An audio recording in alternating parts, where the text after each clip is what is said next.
Nouveau numéro du journal de bord. Jean-Marie Le Pen, bonjour. Bonjour. Et avant tout, bonne année.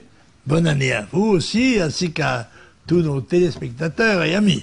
L'année qui sera très chargée, ça commence tôt, avec les vœux de Marine Le Pen. Hier, vous y avez assisté. Absolument, j'ai été charmé, d'abord comme tout le monde, je pense, parce que Marine Le Pen est apparue dans une forme excellente, physique et intellectuelle, et je crois qu'elle a conquis son auditoire, même s'il n'est pas traditionnellement très favorable. Marine Le Pen qui est structurellement, dirais-je. C'est sûr. Alors Marine Le Pen qui est quand même assez inquiète pour ses signatures de maire. Oui, alors là il y a un véritable problème, c'est que cette institution qui était destinée au départ en principe à éviter des candidatures fantaisistes et qui s'est transformée en passant de 100 à 500 signatures en instrument de contrôle par les grands partis des candidats à la présidence de la République, a pris un tour désormais qui est, à mon avis, contraire à sa finalité première. En ce sens que les signatures, les parrainages de maires étaient considérés comme une décision administrative sans conséquences politiques, mais en fait, avec l'évolution des temps, ces parrainages sont considérés comme politiques et par conséquent exposent les maires dont les noms sont rendus publics à des représailles diverses, soit des pertes de subventions, soit même des agressions verbales ou même physiques. Dans ces conditions, les maires sont de moins en moins nombreux à accepter de signer, sauf peut-être ceux qui se rattachent aux grands partis politiques, qui eux sont automatiquement absorbés sans problème. Mais pour tous les autres candidats qui veulent se présenter selon le vœu du législateur et du constituant, eh bien, ça devient maintenant vraiment un parcours d'obstacles tel que, à 3 mois des élections, nous n'avons pas le nombre de signatures nécessaires. C'est la raison pour laquelle Marine Le Pen a lancé un appel public, en quelque sorte, qui s'adressait à la fois aux maires pour leur demander de faire un effort civique pour permettre sa candidature. Il serait scandaleux et à mon avis dramatique pour le pays qu'une candidate qui est créditée de plus de 20% dans les sondages ne puisse pas se présenter faute des 500 signatures de maires, parce que ceux-ci font en fait une espèce de grève contre la publication de leur nom. Alors nous avons dans le même temps fait une démarche à la fois pour le Conseil constitutionnel à travers le Conseil d'État. Espérons que ceux-ci soient réceptifs à notre demande. Donc c'est pas du pipeau, hein, non, ça n'a jamais été du pipeau. Ça a déjà été toujours difficile en 2002 et en 2007. Nous ne l'avons obtenu que dans la dernière semaine. Et bien là, je crois que c'est encore plus difficile. Parce que Marine représente une menace plus grande que moi de victoire au deuxième tour, quoi. Hein. Alors on en vient aux déclarations de Jean-François Copé. Le vote Front National favorise la gauche. C'est un gag, ça. Que M. Copé ose dire ça, sans que les bras des gens leur en tombent, est quelque chose d'extraordinaire. Car l'UMP s'est toujours désisté en faveur des candidats socialistes contre le Front National. Et quand nous avons fait élire au régional, il y a une dizaine d'années, un certain nombre d'UMP, ou de RPR à l'époque, eh bien, ils ont été désavoués et forcés à la démission par leurs propres amis sous le seul prétexte qu'ils avaient reçu les voix du Front National.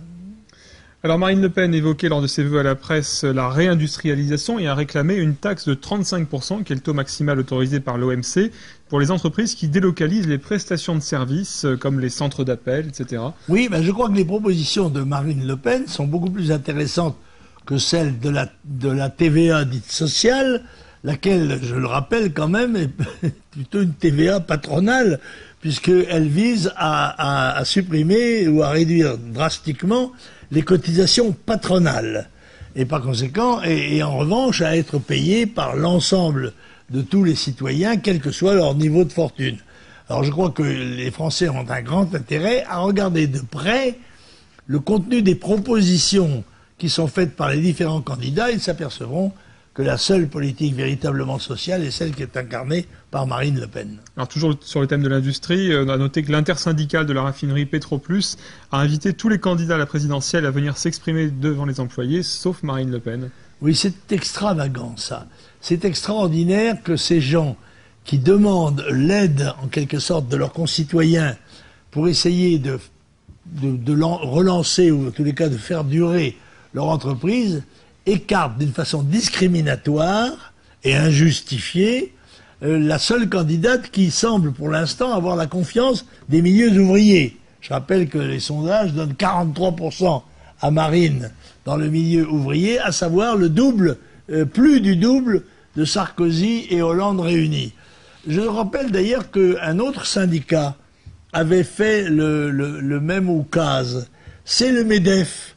Comme c'est drôle, on retrouve la même attitude dans le syndicat patronal et dans les syndicats professionnels ouvriers, lesquels, je le rappelle, ne représentent que 5% des salariés français et sont bénéficiaires non seulement des subventions, mais encore d'un statut qui interdit de créer des syndicats autres que les leurs. Alors nous parlions tout à l'heure des vœux de Marine Le Pen. Nicolas Sarkozy, lui aussi, a fait ses vœux. Est-ce que vous l'avez vu Ah, mais Nicolas Sarkozy fait des vœux tous les matins, lui, tous les jours. Selon les différents auditoires, il est bon à tout. Et pendant tout le mois, il va pouvoir parler aux gens de ceci, de cela, comme président, pas comme candidat. Entendons-nous bien, n'est-ce pas? Cette hypocrisie est quelque chose d'assez répugnant, il faut dire. Alors Nicolas Sarkozy qui tente de récupérer politiquement Jeanne d'Arc, est-ce qu'il est en mesure d'incarner sa philosophie? Moi, je serais moins cruel que vous dans ce domaine. Il ne me paraît pas anormal que le président de la République se rende pour le 600e anniversaire de Jeanne d'Arc à Domrémy où elle est née. Ça, bon, qu'il y ait une arrière-pensée politicienne, c'est probable. Mais en l'occurrence, on ne peut pas lui en faire grief, compte tenu du fait que s'il n'y avait pas été, on aurait dit le président n'y a pas été, rendez-vous compte, etc. Bon, alors il faut être loyal et correct. Très bien, dont acte. Même avec nos adversaires. Dont acte. Donc vous y serez, vous, demain, à 11h, place des Pyramides, pour... Absolument, mais alors dans une démarche un peu particulière, parce que nous fêtons Jeanne d'Arc, nous, de façon très solennelle, le 1er mai, et cette année, ça sera particulièrement important, puisque ça sera entre les deux tours de l'élection présidentielle. Mais je voudrais demain prendre le personnage de Jeanne d'Arc dans sa dimension juvénile, pour évoquer à cette occasion les problèmes dramatiques de la jeunesse française. Voilà, je ne vais pas gâter mon propos en vous l'annonçant à l'avance. Venez, vous entendrez. Donc place des Pyramides demain à 11h. Nicolas Sarkozy, nous en parlions tout à l'heure, qui est également rattrapé par l'affaire Karachi en ce moment. Oui, il court, le furet du bois, mesdames. Tous ces hommes politiques qui manquent d'être rattrapés par les affaires qui datent de plusieurs années, si un jour elles arrivaient à les rattraper, je pense que ça ferait un certain schtroumpf. Alors la Légion d'honneur a été refusée cette semaine par un ancien ministre de droite, Henri Thor, qui estimait qu'elle était donnée à n'importe qui. Est-ce que vous partagez son analyse? Je suis assez d'accord avec lui, parce que quand je vois les 4 pages du Figaro consacrées aux 850 personnes qui ont reçu la Légion d'honneur, quand je vois un certain nombre de grands officiers ou même de grands croix, mon Dieu, moi j'ai l'habitude, je pensais, que là c'est une décoration militaire principalement, et que à ce titre elle était respectable, généralement, pas toujours. Mais alors quand elle est distribuée comme ça aux différents copains et pour des raisons politiques, on est en campagne électorale, alors tendez vos rouges tabliers, il pleut des croix de la Légion d'honneur.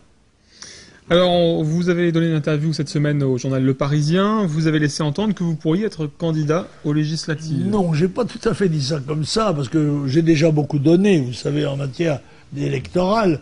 Non, j'ai dit que moi je suis un soldat, je suis un militant, et que si, par extraordinaire, je dis bien par extraordinaire, et c'était obligatoire de trouver un candidat, je serais candidat. J'ai pas peur d'être candidat. mais je n'en ai pas très envie, étant déjà parlementaire européen. Mais le mandat de député de la Nation vous intéresse pas plus, c'est pas plus... Je l'ai déjà été plusieurs fois dans l'état actuel des choses, et sachant que l'Assemblée nationale vote 20% des lois qui gouvernent le pays, je dois dire que ce n'est pas très attractif. Il faudrait que beaucoup de choses changent en France pour que j'ai de nouveau, peut-être demain ou après-demain, l'envie de devenir député national.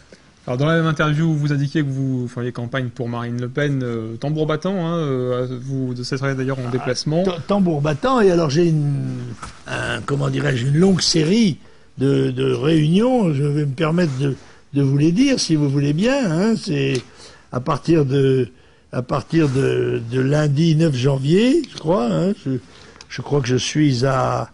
Non, c'est samedi. Samedi prochain. Samedi prochain. 14. Non, pardon, samedi, je suis à... Pour Jeanne d'Arc, demain, oui. Non, déjà, je suis à Jeanne d'Arc demain. La semaine suivante, je vais à Saint-Raphaël. À Saint-Raphaël, puis à Nîmes. Puis ensuite, la semaine suivante encore, la semaine suivante, le mardi, je suis à Strasbourg, un dîner-débat à Strasbourg. Et puis, le samedi suivant, en Vendée. Le dimanche à Nantes, et est-ce que je vous en donne encore? Oui, le 27 à Villeneuve-Saint-Georges, et le 28 à Aix-en-Provence, et le 29 dans le Val d'Oise. Taverny. C'est vous dire que j'ai quand même d'autant qu'entre-temps, il y a des bureaux politiques, la réunion du Parlement européen, etc., etc., la commission d'investiture, n'en jetez plus. Voilà, bref, vous êtes sur les routes pour la campagne et on peut bien sûr réserver pour tous ces déplacements dans l'agenda du site du Front National. Merci beaucoup Jean-Marie Le Pen. Merci. Et à la semaine prochaine. Et bonne année encore. Merci à vous aussi.